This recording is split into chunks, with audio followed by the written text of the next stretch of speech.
Very good afternoon, everyone. Could you please confirm if we are live?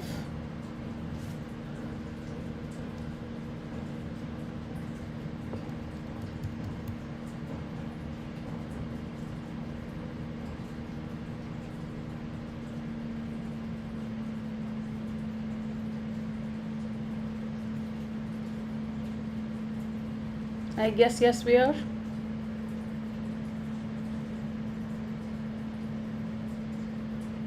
Okay. Good afternoon once again, and today I'm here for a brief, very short profile analysis session with Ankita, who is one of our students for CAT 2023, and we'll briefly discuss um, what all can be done to boost her chances for a selection in the top colleges. Now, when it comes to colleges and screening a profile for various colleges, it's not really a task that can be done in a day. Forget 15 minutes or 20 minutes. Simply because the eligibility criteria, the selection criteria for every college is absolutely different, and it keeps changing every year. So, IIM Bangalore, for example, was giving weightage to graduation marks until 2 years ago, but there is no more weightage to graduation marks now.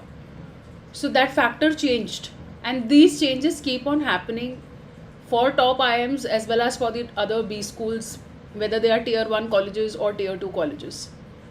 So I'll give you a brief idea about how it looks like. But before that, let's ask Ankita about her specific profile. So Ankita, could you tell us what does your profile look like? What have you done? What does your 10th, 12th, and grad look like? And what are the years in which you completed them? Sure, ma'am. So I did my 10th in 2013, and I've done my 10th from CBSC, and I have a 9 GPA in my class 10th. Okay. I have done my 12th in year 2015, and I am a PCMB student, Okay. and I had 87% in my class 12th. Then I completed my graduation in 22. Is So there a I gap am a in between? BTech. Yeah, there's a gap. So I was preparing for medical entrance examinations, Okay. and but I did not get the desired colleges which I wanted. How much of gap do So you have? I have a gap of 2 years Okay. after 12th, and after that I did BTech in civil engineering from Okay. Govind Ballabh Pant University, Okay. and I am a civil engineering graduate, and I have around 74% in my graduation. Okay. And you have no work ex? No, I do not have any work ex. Okay. Do you I'm have a you've done fresher. some internships I saw in your resume? Yes, ma'am. I have done a few internships in the EdTech background. So I have worked as a subject matter expert with Synergy and Edu Services. Okay. Then I worked with a different company as a senior subject matter expert and as a team lead. So I worked as a team lead for around 10 months, and that was when the COVID was there. So yeah, those are the internships that I have done. Okay. All right. So now, do you have a few target colleges in mind? What is your dream college? Maybe you can name three of them. Well, my dream colleges would be IMA, FMS, and XLRI. Okay.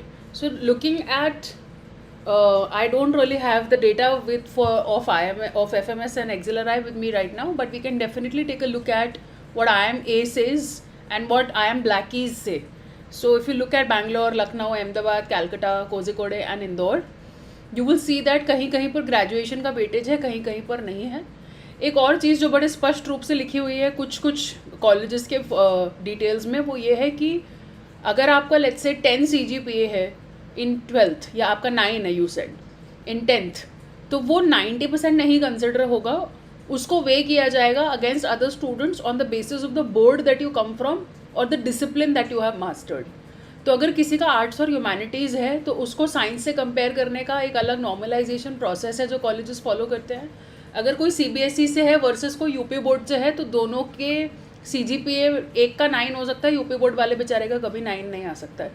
तो इन चीज़ों को वे करने के लिए colleges normalisation करते हैं, but 9 is towards the higher side, so you get good points for that. Then in 12th you have 85 something you said, so that is also 87. 87, so that is also a good score.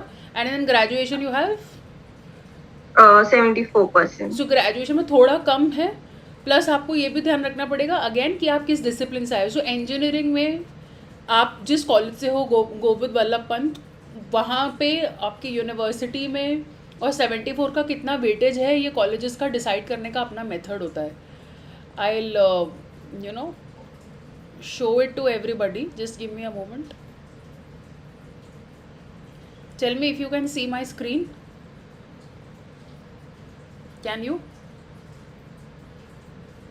Yes, ma'am, I can see. Okay, so I hope the other people are able to see it as well. So if you look at IIM Bangalore for instance, so IIM Bangalore देखिए 10th को weightage दे रहा है 15 number, 12th को weightage दे रहा है 15 number. Gender diversity, Ankita is a woman, so therefore she will get 5 marks. अगर आप कोई प्रोफेशनल कोर्स करते हैं, प्रोफेशनल कोर्स में यूजुअली 3 कोर्सेज आते हैं. या तो आप चार्टर्ड अकाउंटेंट हैं, या फिर आप कंपनी सेक्रेटरी हैं CS, या फिर आपने कॉस्ट अकाउंटिंग का कोर्स करा है. इनमें से अगर आपने कुछ करा है या फिर आपको वर्क एक्सपीरियंस है, तो दोनों में से जिसका भी वेटेज हायर बैठेगा उसका 10 नंबर का वेटेज है.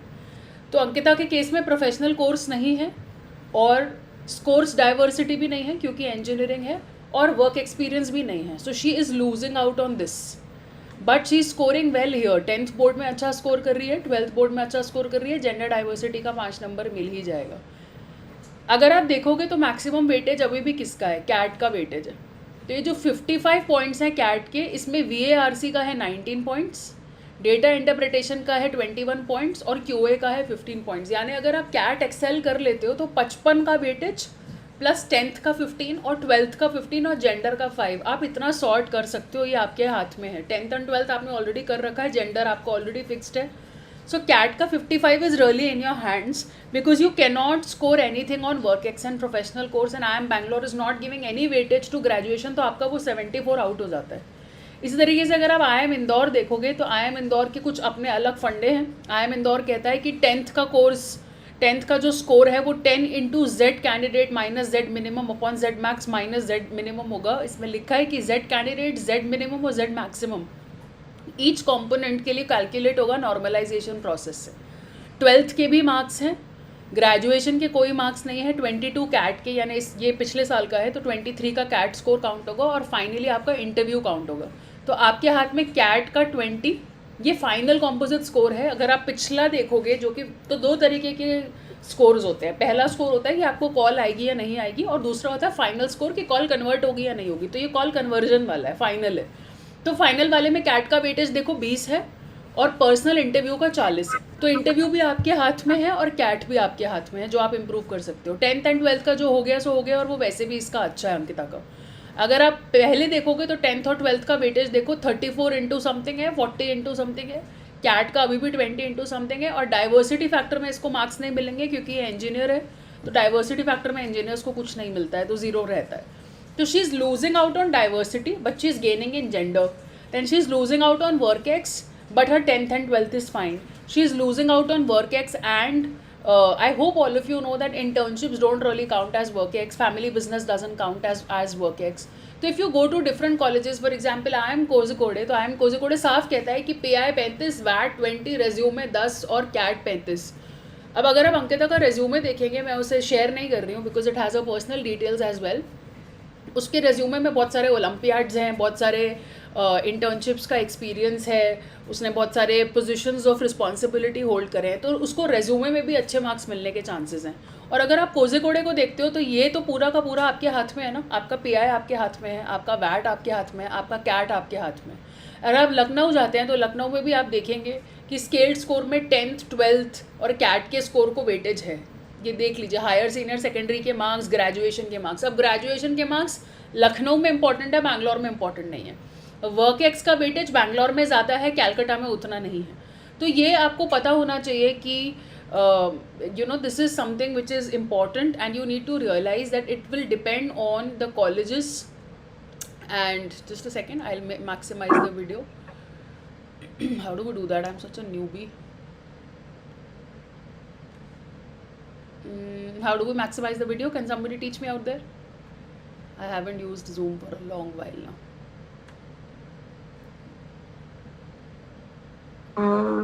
No, this is not happening. I guess, yeah. I'll be able to figure it out. Okay, so then what I'm trying to say is that it will depend on the college that you are targeting. You will have to search for FMS and XLRI that are also your dream colleges कि FMS और XLRI में किस चीज़ को कितना weightage है. ये research आप सबको करनी चाहिए अबाउट योर ड्रीम कॉलेजेस. कल मैंने IIM ब्लैकी के ये डिटेल्स टेलीग्राम के अपने चैनल पे पोस्ट करे हैं. I would request and recommend strongly to all of you that you go through those PDFs, those 6 PDFs of IIM Blackie today, and research about other colleges also like FMS, XLRI, SP Jain and other colleges. जो भी जहाँ पे भी आपकी जाने की इच्छा है कि आप कहाँ पर स्कोर कर पा रहे हो और कहाँ पर स्कोर नहीं कर पा रहे हो, तो आपको आपका प्रोफाइल एनालिसिस खुद से बेहतर समझ आने लगेगा. अब आप कहेंगे कि इंटर्नशिप जो करी है उसकी कोई वैल्यू नहीं है क्या, या ओलंपियाड्स में पार्टिसिपेट करा है उसकी कोई वैल्यू नहीं है क्या. तो लाइक आई सेड कि कोझिकोडे में रेज्यूमे का 10 नंबर है, तो वहाँ आपको ये चीज़ें काम आएंगी. प्लस आपने देखा कि इंटरव्यू का वेटेज 40-50 ऐसे जाता है, तो इंटरव्यू में बात करने के लिए कुछ सब्सटेंस होना ज़रूरी है. तो उस सब्सटेंस के लिए आपका ये मटेरियल काम आता है कि आपने कौन सी इंटर्नशिप करी थी, आपने वहाँ पे क्या काम सीखा, आपके ग्रेजुएशन के क्वेश्चंस क्या थे, आपने मेडिकल के बाद उसके बाद इंजीनियरिंग करी, तो ये काफ़ी कॉन्ट्रास्ट है. इस तरीके के क्वेश्चंस पूछे जाएंगे. तो ये चीज़ें आपके रेज्यूमे बिल्डिंग में और इंटरव्यू में सब्सटेंस ऐड करने में काम आती है, लेकिन इन चीज़ों के स्पेसिफिकली अलग से मार्क्स नहीं मिलते हैं. तो ये क्लैरिटी होना ज़रूरी है कि मुझे अलग से मार्क्स नहीं मिल रहे हैं, लेकिन अगर मेरा इंटरव्यू अच्छा जा रहा है और मुझे इंटरव्यू में बात करने के लिए कुछ सब्सटेंस चाहिए, तो मेरे को इन चीज़ों पे काम करना है. Ankita, now I want you to ask me any question that you might have about your profile so that I can answer it for others as well. Sure, ma'am. So, I gave CAT in 2022 as well. So I had around 91 percentile, and I got calls from a few 7 baby IMs, and I am waitlisted in a few of them. So I'm not taking admission this year, but I observed in all the interviews, I was not asked about why I had a gap up after my 12th. Either they were ignoring it or they were concerned about it. But in all the interviews, I was asked about as to why I had a gap, or why I did not take a job after my graduation. And that was the point around which there was a lot of conversation, and I would say there was a lot of grilling. So, and it was only a few months, last year, it was around 6-7 months. But now, if I give the interview next year, it will be around, they'll consider it as a gap of 2 years. So, I am concerned, how should I justify that? Or if there's something I can do right now so that that does not affect the interview very much. So, देखो, work experience के marks तो नहीं मिल सकते, क्योंकि work experience count होगा जुलाई 2023 तक, और वो 6 मंथ्स प्लस होना चाहिए, और 36 मंथ्स तक का अच्छा आइडियल मानते हैं. In fact I must tell the other students कि अगर हम बैंगलोर जैसे कॉलेज जाते हैं तो 36 मंथ्स के वर्क एक्स पे 10 नंबर मिलते हैं, और अगर हम 36 से कम है हमारा वैल्यू जो भी है x, तो उसका फॉर्मूला है 10x डिवाइडेड बाय 36. तो अगर आपका 24 मंथ्स का वर्क एक्स है तो 24 इंटू 10 यानी 240 डिवाइडेड बाय 36. तो लगभग जो भी आपका आ रहा होगा आंसर, वो will be the number of marks that you are getting for work X. In some colleges like Calcutta, you might score a negative after 36 months, क्योंकि उससे ज़्यादा के work X पे वो कम 10 के बजाय 9 या 8 मिलते हैं. अंकिता के केस में गैप बहुत ज़्यादा है 12th के बाद भी, और अभी भी गैप हो गया क्योंकि शी इज़ नॉट वर्किंग. तो अब अगर आप अब जॉब स्टार्ट करते हो तो कोई फ़ायदा नहीं होगा, क्योंकि वो वर्क एक्स में काउंट नहीं होगी. लेकिन अगर आपको कॉल आता है तो आप इंटरव्यू में बोल सकते हो that I could not find a job earlier, but I found a job in let's say June and I started working. But you will not be able to mention this in your form, and you will not be given marks for it. But the problem of not being able to justify my gap year in the interview gets solved. क्योंकि आप सामने वाले को ये convince कर दोगे कि देखो मैंने तो जॉब का ट्राई करा था, मुझे पहले नहीं मिली, पर मुझे जैसे ही मिली है मैंने काम करना स्टार्ट कर दिया. प्लीज़ रिमेंबर, मार्क्स नहीं मिलेंगे वर्क एक्स के, क्योंकि वर्क एक्स जुलाई तक 1 महीना होगा. अगर 1 जून से भी स्टार्ट करती हो तो, जो कि बहुत आइडियल सिनेरियो है, विच मीन्स आपके पास जॉब रेडीमेड होनी चाहिए, तो मार्क्स नहीं मिलेंगे, लेकिन बात करने के लिए, जस्टिफाई करने के लिए आंसर मिल जाएगा. दूसरी चीज़, अगर आपको जॉब नहीं मिलती है या आपको जॉब नहीं करनी है तो आप इंटर्नशिप्स कर सकते हो, और या फिर आप ऐसे कोर्सेज कर सकते हो ऑनलाइन और ऑफलाइन जो आपके पसंदीदा स्पेशलाइजेशन से या कॉलेज के यूएसपी कोर्स से रिलेटेड है. तो अगर लेट्स से कोई XLRI जा रहा है और HR करना है, और HR से रिलेटेड कोई कोर्स कर लेती हो या सर्टिफिकेशन कर लेती हो तो वो बोल सकती हो कि I was passionate about learning more about HR, so I did फलाना certification, or I did so and so course or certification. So that will give them an idea that you are passionate about what you want to get through. उनको ये देखना है कि candidate कितना deserve करता है और कितना passionate about getting the seat that he is fighting for. So these are the two things that you can do. Either pick up a job and start working, but remember you won't get marks, but you will have an interview answer. Or you should start doing internships and certifications related to your area of specialization that you want. Again, no marks here, but it is adding to your profile and showing that you're a passionate, serious, sincere aspirant, and it leaves a good impression. Okay, ma'am. So like this was the main concern about the gap in the profile. Okay, and I think Ankita ने भी बोल ही दिया है तो काफ़ी लोगों को सुकून मिला होगा कि अगर गैप होता भी है तो उसका कोई बहुत बड़ा बतंगड़ नहीं बनता है. वो ये देखते हैं कि आप कितने सीरियस हो और अब आपने फाइनली अटेम्प्ट दिया है और आप कुर्सी पे आगे उनके सामने आगे बैठे हो तो आप फाइनली वर्दी हो या नहीं हो. Are you deserving of the seat that you are fighting for? That is something that you need to do. Academic achievement जानकर क्या करोगे न्यूज़ वर्ल्ड, और उसने शुरू में बता दिया था कि उसके एकेडमिक्स क्या है तो आप वहाँ देख सकते हैं. If in gap year someone is prepared for other competitive exam and one gets qualified in the exam, will it be justifying the gap year and can convince them? Totally depends on you, Raghav. You want to bring that up, you can. You don't want to bring that up. Some people will not want to bring that up क्योंकि उनको लगेगा कि इससे ऐसा feel हो रहा है कि कैट सेकेंडरी था हमारे लिए, और कुछ लोग उसको एज एन अचीवमेंट बताना चाहेंगे. बट अगर तुम कन्वर्ट करके चले जाते हो तो फिर तो तुम इंटरव्यू नहीं दोगे ना. तो you will have to decide this. और ऐसा नहीं लगना चाहिए कि कैट आपका आखिरी ऑप्शन या सेकंड ऑप्शन था, बिकॉज कहीं ना कहीं वो एक नेगेटिव छाप छोड़ सकता है. मैं ये नहीं कह रही हूँ कि 100% छोड़ेगा, बट इट्स क्वाइट पॉसिबल कि ऐसा हो सकता है. ठीक है, तो गैप ईयर अगर है तो उसके बारे में हम कुछ कर नहीं सकते, लेकिन अगर फ़िलहाल आपका गैप ईयर चल रहा है तो इसके बारे में ज़रूर कुछ किया जा सकता है. अभी भी मई है, आज 25, और अगर आपका एडमिशन होता है तो आप जाओगे जून 24 में कॉलेज, यानी आपके पास 1 साल है. तो अगर आप 1 साल जॉब करते हो तो आप सीखोगे, आप पैसा कमाओगे, और आपके पास इंटरव्यू में बात करने के लिए बहुत कुछ होगा. तो जॉब स्टार्ट करने के लिए अभी भी लेट नहीं हुआ है.